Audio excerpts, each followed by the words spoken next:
Više od pola godine bilo je potrebno zemljama članicama NATO-a da oforme 4 nove borbene grupe kao praktični i simbolički odgovor na rusko-ukrajinski rat. Poslednja od njih oformljena je u Bugarskoj. Ulogu vodeće nacije ima Italija, a učestvuje još 6 zemalja. Svečano proglašenje početka rada borbene grupe u Bugarskoj održano je na poligonu Novo Selo. Danas je istorijski dan zato što smo svedoci predaje dužnosti komandovanja borbene grupe sa jednog na drugog saveznika. Albanija, Grčka, Crna Gora, Severna Makedonija, Sjedinjene države, a posebno Italije. Požurili su da pomognu našem savezniku Bugarskoj, kao što bi to uradili za svakog drugog saveznika.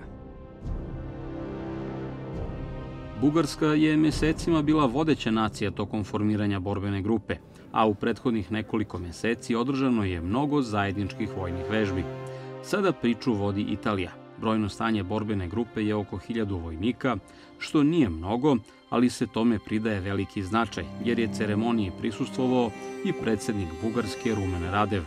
General i vojni pilot u penziji, Radev je medijima govorio i o slanju vojne pomoći Ukrajini.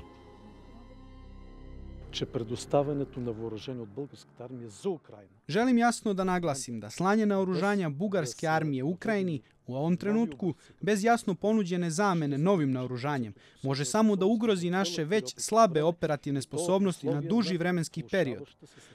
To će povećati nesigurnost u našem regionu, ne samo prema severu, već i prema Balkanu. Mantra koja se ponavlja da sa slanjem oružja Ukrajini odmah dobija poklon, odnosno NATO oružje, pokazuje veoma opasnu naivnost i ogromnu nestručnost.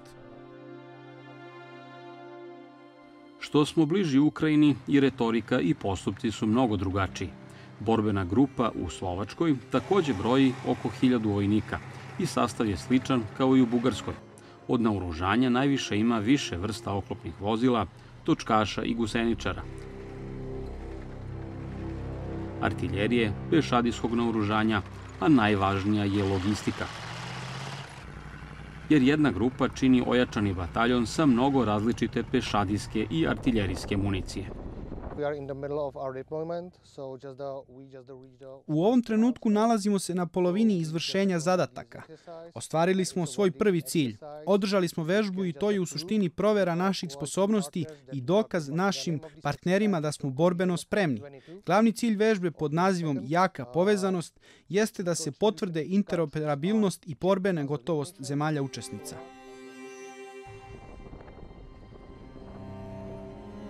U Slovačkoj su prisutni i pripadnici novih jedinica američke vojske, brigade za bezbednosnu podršku, koje čine vojni savjetnici, takozvane Brown beretke.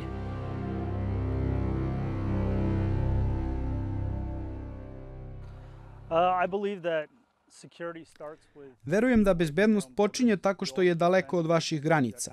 Odbranu treba postaviti što je dalje moguće od objekta koji branite. Kako bi se zaštitio NATO, kako bi se zaštitila Amerika, treba da radimo kao jedan tim i da se raširimo po obodima naših granica. Ova borbena grupa učestvuje u odbrani NATO-a. Svi zajedno radimo na tome da budemo sposobni da delujemo na različitim terenima, da učimo jedni od drugih, ali i da pomažemo jedni drugima u oblastima gde smo slabi. Pojačanja se šalju i na najisturenije tačke istočnog krila NATO-a. Danska je u oktobru poslala bataljon od 750 vojnika u Letoniju, koje se graniči sa Rusijom. Za razliku od novih grupa, u Baltičkim zemljama i Poljskoj, borbeni sastavi su nešto jači. Danski bataljon integrisan je u mehanizovanu brigadu letonske vojske i u realnoj situaciji oni bi branili po najmanje nekoliko desetina kilometara fronta. U susednu Litvaniju takođe oklopne snage kao pojačanje šalje Nemačka.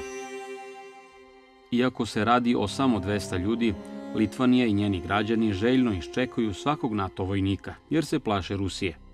Nemačka sada ima 1500 vojnika na istočnom krilu alijanse. Ne ojačavaju se samo kopnene snage, već i avijacija i protivvazduhoplovna odbrana. U oktobru je održana združena vežba ratnih vazduhoplovstava Poljske, Sjedinjenih Američkih Država i Italije. Učestvovali su američki stealth avioni F-22 Raptor, poljski F-16 i MiG-29 i italijanski Eurofighteri. Piloti su uvežbavali letenje u različitim formacijama od po 2, 4 i 6 aviona sa ciljem da se piloti upoznaju i povećaju međusobno poverenje. Zadatak je jasan – ojačati štit u vazdušnom prostoru NATO-a. Sličan zadatak, ali sa zemlje, uvežbavali su pripadnici jedinica za protivvazduhoplovnu odbranu iz Norveške, Holandije i Nemačke, i to na poligonu u Grčkoj. Na vežbi pod nazivom Spartanska strela korišćeni su raketni sistemi protivvazduhoplovne odbrane Patriot i NASAMS. Oni su gađali programirane bespilotne mete koje su imitirale let protivničkih aviona.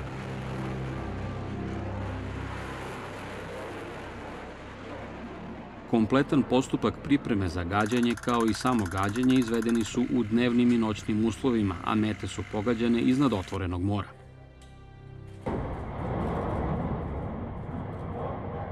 Lideri NATO-a odlučili su da borbene grupe u budućnosti od nivoa ojačanog bataljona od oko 1000 vojnika prerastu u brigade kopnene vojske od 3 do 5000 ljudi. Uz njih ide i mnogo jača logistika, zatim avijacija i raketne jedinice za protivvazduhoplovna dejstva.